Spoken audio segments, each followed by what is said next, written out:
So what is a central bank? A central bank is an institution that produces the currency of an entire nation. Based on historical precedent, two specific powers are inherent in central banking practice: the control of interest rates and the control of the money supply, or inflation. The central bank does not simply supply a government's economy with money, it loans it to them at interest. Then, through the use of increasing and decreasing the supply of money, the central bank regulates the value of the currency being issued. It is critical to understand that the entire structure of this system can only produce one thing in the long run: debt. It doesn't take a lot of ingenuity to figure this scam out. For every single dollar produced by the central bank is loaned at interest. That means every single dollar produced is actually the dollar plus a certain percent of debt based on that dollar. And since the central bank has the monopoly over the production of the currency for the entire country, and they loan each dollar out with immediate debt attached to it, where does the money to pay for the debt come from?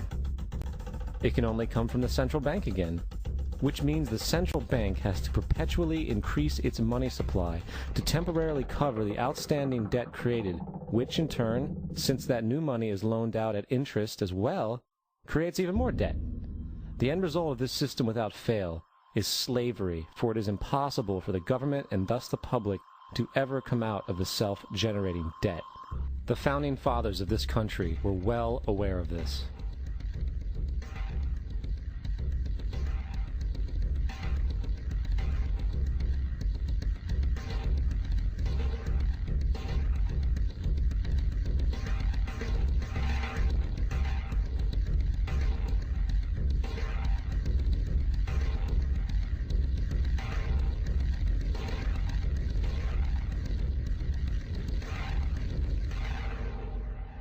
By the early 20th century, the U.S. had already implemented and removed a few central banking systems, which were swindled into place by ruthless banking interests.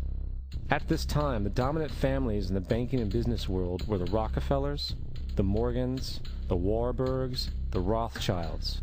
And in the early 1900s, they sought to push once again legislation to create another central bank. However, they knew the government and public were very weary of such an institution, so they needed to create an incident to affect public opinion. So, J.P. Morgan, publicly considered a financial luminary at the time, exploited his mass influence by publishing rumors that a prominent bank in New York was insolvent or bankrupt. Morgan knew this would cause mass hysteria, which would affect other banks as well. And it did. The public, in fear of losing their deposits, immediately began mass withdrawals.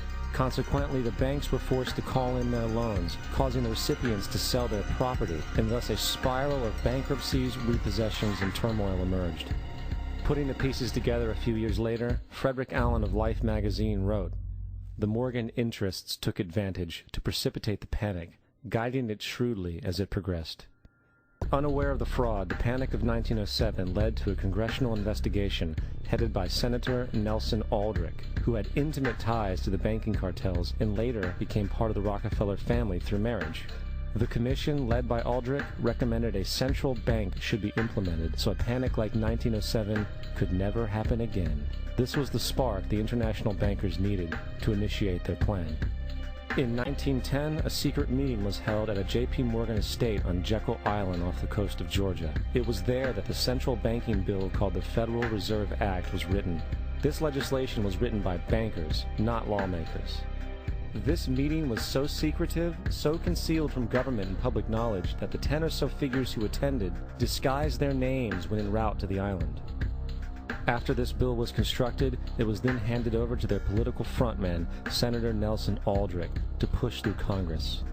And in 1913, with heavy political sponsorship by the bankers, Woodrow Wilson became president, having already agreed to sign the Federal Reserve Act in exchange for campaign support. And 2 days before Christmas, when most of Congress was at home with their families, the Federal Reserve Act was voted in, and Wilson in turn made it law. Years later, Woodrow Wilson wrote, in regret,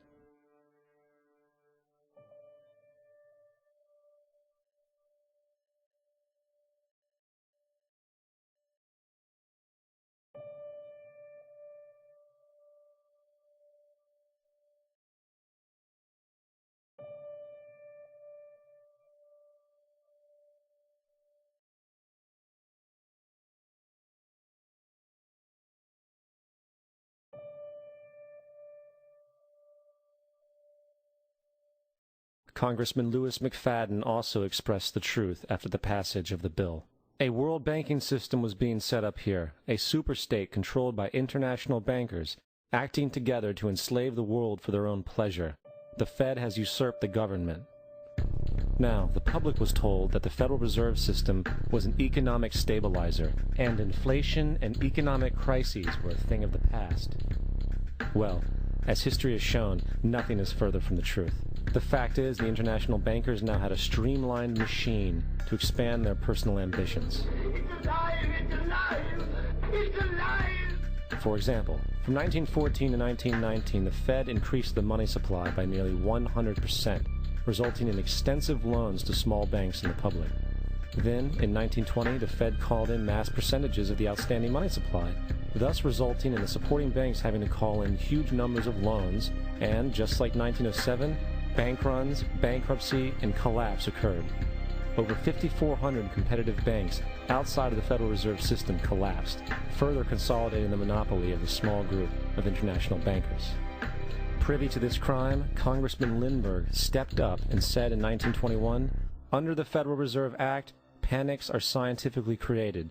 The present panic is the first scientifically created one, worked out as we figure a mathematical equation." However, the panic of 1920 was just a warm-up. From 1921 to 1929, the Fed again increased the money supply, resulting once again in extensive loans to the public and banks. There was also a fairly new type of loan called a margin loan in the stock market. Very simply, the margin loan allowed an investor to put down only 10% of a stock's price, with the other 90% being loaned through the broker. In other words, a person could own $1,000 worth of stock with only $100 down. This method was very popular in the roaring 1920s, as everyone seemed to be making money in the market. However, there was a catch to this loan. It could be called in at any time and had to be paid within 24 hours. This is termed a margin call, and the typical result of a margin call is the selling of the stock purchased with the loan. So, a few months before October in 1929, J.D. Rockefeller, Bernard Baruch, and other insiders quietly exited the market, and on October 24, 1929, the New York financiers who furnished the margin loans started calling them in masse. This sparked an instantaneous, massive sell-off in the market, for everyone had to cover the margin loans. It then triggered mass bank runs for the same reason, in turn collapsing over 16,000 banks, enabling the conspiring international bankers to not only buy up rival banks at a discount, but to also buy up whole corporations at pennies on the dollar. It was the greatest robbery in American history. But that didn't stop there. Rather than expanding the money supply in order to recover from this economic collapse, the Fed actually contracted it, fueling one of the largest depressions in history. Once again outraged, Congressman Louis McFadden, a longtime opponent of the banking cartels, began bringing impeachment proceedings against the Federal Reserve Board, saying of the crash and depression, "It was a carefully contrived occurrence. International bankers sought to bring about a condition of despair so that they might emerge the rulers of us all." Not surprisingly, and after 2 previous assassination attempts, McFadden was poisoned at a banquet before he could push for the impeachment. Now, having reduced the society to squalor, the Federal Reserve bankers decided that the gold standard should be removed. In order to do this, they needed to acquire the remaining gold in the system. So, under the pretense of helping to end the Depression, came the 1933 gold seizure. Under the threat of imprisonment for 10 years, everyone in America was required to turn in all gold bullion to the Treasury, essentially robbing the public of what little wealth they had left. And at the end of 1933, the gold standard was abolished. If you look at a dollar bill from before 1933, it says it is redeemable in gold. If you look at a dollar bill today, it says it is legal tender, which means it is backed by absolutely nothing. It is worthless paper. The only thing that gives our money value is how much of it is in circulation.